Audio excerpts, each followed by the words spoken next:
What is going on, everyone? My name is Andy. Welcome back to another FPL video. In this one, I'm going to go through some of your first drafts and give some thoughts on what works, what doesn't, and what you might want to consider instead. If you enjoyed the video, make sure to give it a like and hit that subscribe button. And if you want to get your team rated for free, there are links in the description below to use the My Team tool on Fantasy Football Hub. More on that to come later. So this first team is interesting because it comes out with an 87% rating, but doesn't have either Haaland or Salah in the squad whatsoever. And having a higher team rating is not necessarily the be-all and end-all. Ultimately, you've just got to be happy with your squad. But it does show that you can build something viable without either of those two players. And most people will have at least one.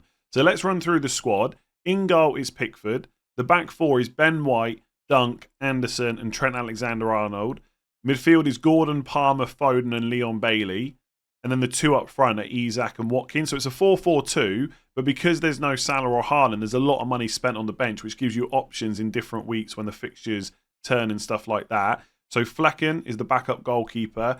Vardy on the bench for Chelsea away, but Man City have pretty good fixtures after that. Meniz from Fulham, Man United away on the bench game week 1, and then Dendoncker from Aston Villa. The first thing I would say is there's no issue having a 4.5 million midfielder that you're just not going to play. I'll have to do a bit more research as we go through pre-season, but I don't think many of the 4.5 million midfielders are going to play that many minutes. So no issue with that, but just be careful what club they're from. Because Dendoncker from Villa, you've also got Watkins and Leon Bailey. That's a triple up. So if you wanted to put a defender in there, let's say Maatsen starts off the season really well and you want to put him in, you'd have to free up a spot by getting rid of one of those attacking players. So it's just easier to get a 4.5 million midfielder from a different team rather than from Aston Villa, essentially, right? So that's one thing I would say. With no Haaland or Salah, it's perfectly fine, and I certainly don't want to sit here and talk people out of the squads they want to go with.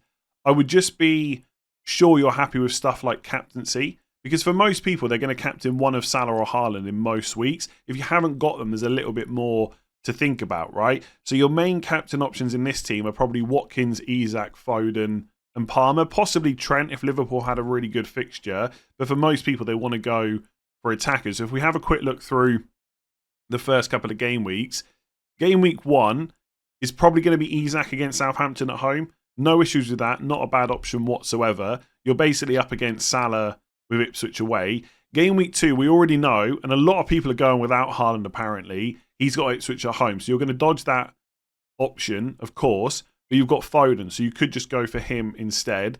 In game week 3, you've got probably Palmer against Crystal Palace at home. Isak's got Spurs at home, which is not terrible, but it's probably not a great captain. Foden's West Ham away. And then Ollie Watkins is, where's Aston Villa here? Away to Leicester. So possibly you could go for Watkins, if not Cole Palmer. And then game week 4, let me just double check those options. So Palmer's against Bournemouth away. Foden's Brentford at home. Watkins is Everton at home. And then who's the last one? Newcastle, Wolves away. So I guess you're probably going for Ollie Watkins against Everton. So there's no problem with that if that's what you want to do. But just bear in mind it's not as easy as just going, well, I've got Haaland, I'm just going to captain him every single game week. But what it does allow you is to have an overall better squad. Not only have you got a lot of decent 4.5 million defenders in Dunk and Anderson, you've got really solid, more expensive options in Trent, Ben White, and Vardy. Now, Trent, I really like. I'm pretty sure I'm going to start with him if I can. I think Liverpool's fixtures are good. It's a cheap price at 7 million for what he can do. The fixtures are decent. Ben White, I want to be careful with him because for the last 2 seasons, I've said he's not worth paying the extra over Gabriel and Saliba, and he always outscores them. So possibly for 6.5, he could be decent. I would just be careful about who Arsenal buy in the transfer window. And with Timber back as well, that adds another defender into the mix. And I just wonder whether there might be a little bit more rotation this season than there was last season. But based on the last few years, Ben White absolutely nailed. So I don't mind that pick. And Arsenal defence is pretty solid. I guess one thing to think about is when you might wildcard. Because if you look at the first 5 fixtures for Arsenal, they've got to play Villa away, Spurs away, and Man City away. They do have Wolves at home game week 1 and Brighton at home game week 3. Potential for a clean sheet there. But the other 3 fixtures, not so much. So it might be that it's actually better to hold off having one of their defenders and wildcard them in later. But I certainly wouldn't talk anyone out of having an Arsenal defender. I think Vardy looks good. One thing I really like about Vardy, apart from the fact he got so many attacking returns at the end of last season, is he's going to be fresher than some of their other defenders. Like Ake went to the semi-finals with Netherlands. Kyle Walker was obviously away right up until the final. I would not be surprised if Vardiol starts the first few games because he's fresher. And if Pepe is going to make any changes, it'll be later on into the season. So overall, some pretty solid picks. I quite like squads like this. I will almost certainly have one of Salah or Haaland, but I like having a bit more money spent on the bench because if someone does get injured, you don't necessarily have to transfer them out straight away if you've got another option you can play. But it's not just that. You can also target the fixtures a little bit more as well. So if Leon Bailey's got a good fixture, play him. If not, you just play Muniz instead, etc., etc. Same with the defenders.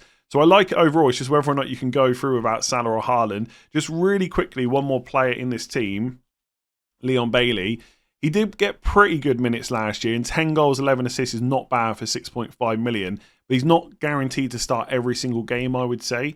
So for that price point, you've got the likes of Nkunku at Chelsea, who I really like. March and Matoma, if they're fit for the start of the season. Garnacho maybe at Man United as well. It's not that Bailey is bad, but I just wouldn't put him in expecting him to necessarily start every single game. But the ones he does start, he's got a great chance of getting attacking returns. So yeah, solid squad. I probably wouldn't spend so much on goalkeepers. I'd probably have Pickford and a 4 million dud, or maybe even two 4.5s and save 0.5 million. But 87% team rating, pretty decent. So I just wanted to quickly show you how the My Team tool works over on Fantasy Football Hub. And if you want to get a rating for your own draft, it's completely free to do. Just use the links in the description below. And the cool thing that they've added this year is being able to input your team with a screenshot rather than manually putting in every single player. So I'm on my phone at the moment. And if I just click import team from screenshot, go to my photo library and just pick one of the many drafts I've got and click done, it should take a matter of seconds to input the team, which is pretty cool. Then you've just got to save it and it'll give you your rating straight away. So I've moved back over to desktop now just to make things a bit clearer, but you can do exactly the same there in terms of uploading the team with a screenshot, and then the tool is going to show you what each of your players has over the next 3 game weeks. Personally, I prefer looking at 1 game week at a time, and you can change that at the top, and then you can literally just scroll through week by week to see how that team is going to look later on in the season. And if you want to, you can make transfers as you go. So in game week 5, if you don't want, let's say, Eze anymore and you want to transfer him out, and for some reason you want to put in Marcus Rashford, then you can do that, and then you can see what the team is going to look like for the next few game weeks after that. In terms of the rating itself, I wouldn't get too hung up on trying to get the odd little percentage here or there, but I would use it as a guide. If you're only at 80% and you see another team that's at 90%, then you can start asking yourself why that is. Do they have a better squad for future weeks? Have they got more solid defenders, better captains? Whatever it might be, I would use it as a guide. But if you're happy with a team at 85%, I wouldn't spend too much time getting to 86. But it's a really handy tool, and to get your rating, it's completely free. Links in the description below. So this next squad is the opposite of the first one in that it has both Salah and Haaland included, and the team rating comes out at 76%. Now the reason it's probably a little bit lower is because to have both Haaland and Salah, you've got to make sacrifices elsewhere, and the tool doesn't believe that those sacrifices are worth it. Again, just to reiterate, the only thing that matters is you being happy with your squad, and if you are happy with it, you should go with it no matter what, but the team rating can give you a bit of a guide to how things might be improved. Now, this is the squad as it stands. So Sanchez in goal, who I really like for Chelsea as long as he's first choice. We'll get lots more information over pre-season, and if he's not first choice, you can simply take him out for someone else. But right now, I think he looks pretty good. The back 3 is Konza, Byrne and Mikalenko, so 3 4.5 million defenders. You've got Rodgers in midfield for Aston Villa, who's become quite popular pretty quick, because in the first game, I believe it was, for Villa's pre-season, he scored 2 goals. Now, I had a look last season. He was on loan for a lot of it, but he did come back to Villa towards the end and played quite a few matches. So if he's going to get a spot in that team for 5 million with the fixtures they've got, that looks like a pretty good pick. But again, we'll have to see how much he's used over pre-season and whether or not he's going to start in game week 1. Then you've got Cole Palmer, Declan Rice, Nkunku and Salah. And then up front, it's Havertz and Haaland. And then the bench is Turner, so just a 4 million goalkeeper just to sit on the bench. Fast from Leicester, who's a 4 million defender. Van de Ven for Spurs, who's 4.5.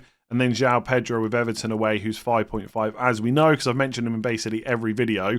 Worth saying at the time of recording, João Pedro has apparently left Brighton's pre-season trip, possibly with a minor injury. So we'll have to keep an eye on that. But honestly, I wouldn't panic too much, right? Right now, you're basically thinking about which players you definitely want and what your overall structure might look like. You're not locking your team in right now. If João Pedro is injured, you just take him out for someone else later on. So obviously the benefit of having Haaland and Salah is captaincy, right? You've probably got one of the best captains most weeks. I would say, looking at the fixtures, there's not a huge swing of difficulty between the two in terms of how well they rotate. So even if you think about game week 2, where Haaland's got Ipswich at home, like that is the best captain in game week 2. I don't think many people would argue against that. But Salah's got Brentford at home. So if you did go without Haaland to improve the rest of your squad, you've still got a pretty good captaincy in game week 2. And obviously Cole Palmer's there for other game weeks as well. So the captaincy thing's good. Personally, I just think there's too many sacrifices made to have Salah, Haaland and Palmer. I feel like something's got to give. And if it's not Salah or Haaland, Palmer probably has to go. So just to give you an example, right? Let's say you wanted to keep Rodgers because you've got João Pedro you can play as well. So Rodgers doesn't have to be in the team every week. If you drop Palmer down to, let's say one of my favourites, Eze at 7 million, straight away you've saved 3.5. So you could upgrade 2 of your 4.5 million defenders to £6 million defenders instead, like Vardiol, Van Dijk, Robertson, Gabriel, Saliba, and suddenly you've got a much more solid defence, and all you've changed is just one player from Palmer to Eze. And realistically, if you're going to captain Salah and Haaland most weeks, you don't necessarily need Palmer as much. Now, captaincy is not the only reason to own a player. Obviously, you want points as well, but I would suggest that Palmer to Eze, and let's just say Mykolenko and Burn to Vardiol and Saliba, is probably going to net you more points overall. So I think something has to give in this team. And the other nice thing about having, and look, right now I'm not 100% sure which £6 million defender I favour, but I'm pretty sure one or two of them will be much better than the 4.5s, right? But the nice thing about having those players is you can kind of just leave them in and not worry about them. Like 4.5 million defenders in theory are great, and I think there's lots of good options. But if they don't do well, it's not like there's a huge amount of other 4.5s that you're necessarily going to want to change to. Whereas with like a Vardiol, because Man City defence is so good, or Saliba because Arsenal's defence is so good, you just leave them in waiting for those better fixtures, and you can save your transfers for attacking players instead. And it's not that I don't like Palmer, I do. I've had him in drafts and stuff as well. I just don't think you can have all 3 of those players. Just on a couple of other picks, I think Havertz is great, and I think when he plays number 9 for Arsenal, his numbers are really good.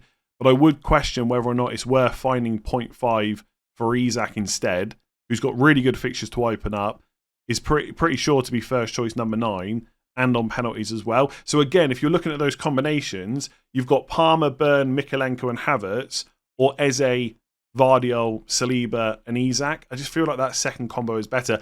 And keep in mind, when I'm giving my opinion, I am biased towards certain players, and I'm not always right. In fact, I probably never am right. I'm not going to win FPL this year or anything. So again, go with who you prefer.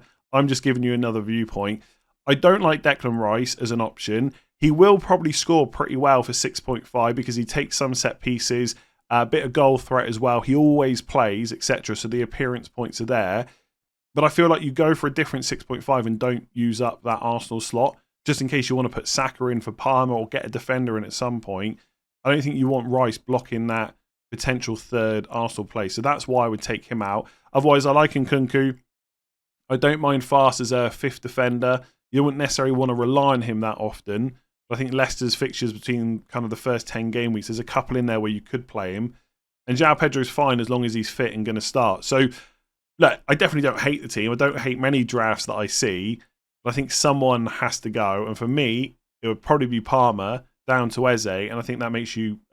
lets you make some pretty solid upgrades elsewhere and just rebalances the team. And all of a sudden, a Salah and Haaland draft would look pretty good, in my opinion. So this third draft is kind of in between the other two in that it only has one of Haaland or Salah. And in this case, it's Haaland they've gone without. The team rating comes in at 86%. And I think straight away when you look at the 11, you see the benefits of not having 3 of those premium players because you've got lots of solid picks. Even if you don't agree with the specific picks, and we'll come on to them in a minute, there's other players at their price points you can just go for instead. I will come on to the bench because that has been cheapened quite a lot, and I do think there's potentially issues there. But overall, the squad looks a lot better than if you had to try and include someone like Erling Haaland as well. So just to run through it, Dean Henderson in goal. Again, someone I like. I believe he will be first choice ahead of Johnston for Crystal Palace, but we'll probably find that out in pre-season. There's lots of good 4.5s. Chelsea goalkeepers, Palace, Nottingham Forest, Flecken as well at Brentford. I don't personally think there's any need to spend more than that, but I wouldn't completely rule it out. Like Nick Pope, for example, at Newcastle is not bad. Pickford at Everton. Raya at 5.5 is probably the cheapest and safest way into the Arsenal defence, because Timber, for example, might play, but it's not a guarantee. Saliba, Gabriel and Ben White all more expensive. And if Arsenal do end up signing another defender, there might even be some rotation. Probably not for Saliba, but then he's 0.5 million more than Raya. So goalkeepers, lots of choice. And actually, having gone through all these drafts so far in this video and now this one, there's just a lot of choice in general. Like, I'm sure as we get closer to the Game Week 1 deadline, we will start narrowing down our choices. There will be a slight bit of a template, but things are looking pretty good right now. Back three, Luke Shaw. I'll come on to Man United in a second. Gabriel, so you've got that Arsenal defender in there. If you wanted to go safe in terms of minutes, you just switch that to Saliba for the same price. Munoz from Palace, probably their most attacking defender, especially if they keep playing with a back three, so he's a wing back. And then the five in midfield, Gordon, Fernandes, Saka, Salah and Eze. And up front, again, it's Watkins and Isak like the first draft. Then on the bench, Turner, again, 4 million goalkeeper. Johnson from Ipswich. So I'm assuming Ben Johnson, who's now switched to them, I spoke about him in yesterday's video, is going to play right back. I've got the... Where is he here? Yeah, Ben Johnson, sorry, at the top. Transferred from West Ham. So presumably he's going to play. But if you really just want an Ipswich 4 million defender, you can just switch to Greaves instead at the same price. So not an issue there. Coley from Leicester, again, you can go for Fast instead to get assured minutes. And then Stewart from Southampton, who's a 4.5 million forward. I've seen some talk going around that maybe he'll get minutes. But as it stands, I don't think we can be confident about that. But again, if you are going for a setup like this where you have a spot for a 4.5 million forward, he might be one of the better options as it stands. Now, personally, I think 4 million defenders is a little bit cheap. Like, I would want to try and upgrade one of them to a 4.5. I just think you get such a better player for just 0.5 million more. And with the 11 you've got, there's easy sacrifice. You could do Shaw down to a 4.5, Munoz down to Anderson at Crystal Palace instead if you wanted to. You could take Bruno Fernandes down to like a Jared Bowen or something like that. There's lots of ways you can reduce the money in the 11 to improve the bench. And look, it's one of those things that we could talk for hours and hours about whether it's okay to go with a cheap bench. And sometimes you might get away with it. You might have no injuries or issues in your 11, be able to save lots of transfers and deal with it when the time comes. But other times you do get a minor injury where a player maybe misses one game, but you want to keep them long term. And having that nice option on your bench is kind of handy. Also, if you've got like a Dunk or a Mikalenko or whoever it might be, it might just be that a defender in your 11's got a bad fixture and you want to swap them out. So you just get extra points that way. So personally, I would upgrade at least one of those 4 million defenders, but it's not the end of the world. Despite me putting Watkins in my avoid video, I like him. The fixtures are good. He's going to score goals. I just wonder whether that money can be better spent. But there's nothing wrong with this team whatsoever. Isak, good. I think Gordon is the second best attacker in that Newcastle team. Newcastle's fixtures are excellent. I love Eze. Salah's good. Saka's brilliant. Just keep an eye on the minutes for players that played in the final. So not just England players, but obviously Cucurella at Chelsea as well. My assumption is they'll all play, especially the key ones like Palmer and Saka. But we need to keep an eye on it. But even if Saka didn't play game week 1, if you had a good bench to play instead, you could just have him ready for game week 2 onwards. But the one thing I would say with Saka is you don't want to miss that Wolves fixture because it's pretty good, because defensively they weren't great last year. Like after that, you've got Villa away, Brighton at home, Spurs away, City away. I mean, apart from City, it's not that bad for the Arsenal attack because they're such a good team. But you really want that Wolves fixture. So keep an eye on that. Arsenal players might be ones that we bring in later on instead. With Fernandes, look, I'm not really that biased towards Man United players for FPL, despite what people say, right? I feel like I can separate the two. I can't decide whether I think he's a good pick or not. Like for 8.5, he's going to start. His minutes are great. He's on penalties. His underlying stats last year were pretty similar to previous seasons in that he's heavily skewed more towards assists than goals, but he can chip in with the odd goal. And he is just a solid pick that you know will probably tick over with points, especially if you think Man United will improve this season. I'm just not sure they will straight away. I'm just a little bit worried. I know they've made some good signings so far, and hopefully that will continue. But I just feel like you can get Bowen for $1 million less. You can get Odegaard for the same price at Arsenal in a functioning team. You know what you're going to get with them. And who knows, right? Maybe Man United will hit the ground running and Arsenal will struggle, but that's not where the smart money is, right? So I think Fernandes is fine, but I suspect that you could maybe even reduce him to a cheaper player and just spend some more of that money on your defence instead. And it's similar with Luke Shaw. Like if Shaw is fit and Martinez is fit, and you've got a right centre-back like Maguire to play, or maybe Euro starts straight away, the Man United defence, especially if they sign a ball-winning midfielder, should improve. But it's got to improve so much to be good based on last season. I'm not sure it's worth going for. And also, Fulham at home game week 1 is good, but then it's Brighton away, Liverpool at home, Southampton away, Palace away, Spurs at home, Villa away. Like realistically, in the first 7 game weeks, the only games I think there's a potential for a clean sheet is game week 1 against Fulham and game week 4 against Southampton. And I'm just not sure Luke Shaw is worth it. Like 5 million is fine because he can be quite attacking, but he's not there. He's very injury prone is what I'm trying to say. So I don't know about that pick, but Gabriel I really like. I'm very torn between who's the best 6 million, like I said earlier, Gabriel, Vardiol, or like a Liverpool defender. I actually think I'm probably going to swing more towards the Liverpool defenders because of the fixtures, but nothing wrong with Gabriel. And I like Munoz. I think, right, I don't want to go on too much in this video, but I reckon over pre-season when we're thinking of lots of different ideas, at least for my team, when I get to the game week 1 deadline, I'm pretty sure I'm only going to have one of Salah or Haaland. I think you can fit them in, and I will do a draft video with both of them for what I would consider the best team to fit them in. But I think when it comes down to it, sacrificing one to improve the rest of your squad, as long as you've still got a captain you're happy with every week, is probably the best play. But that's just me. I could be wrong. What was I going to say? I usually am. I was going to say something different, but anyway, I'll leave it there. If you've enjoyed it, give it a like, hit that subscribe button. If you want to get your team rating for free and see how your draft is looking, completely free to do over on Fantasy Football Hub, my team tool. Links in the description below. Otherwise, I'll catch you again tomorrow for another video. Thank you very much, by the way, to everyone that sent a draft, and I can't use them all. There's just too many, but I will do more of these videos over pre-season. I'll see you then.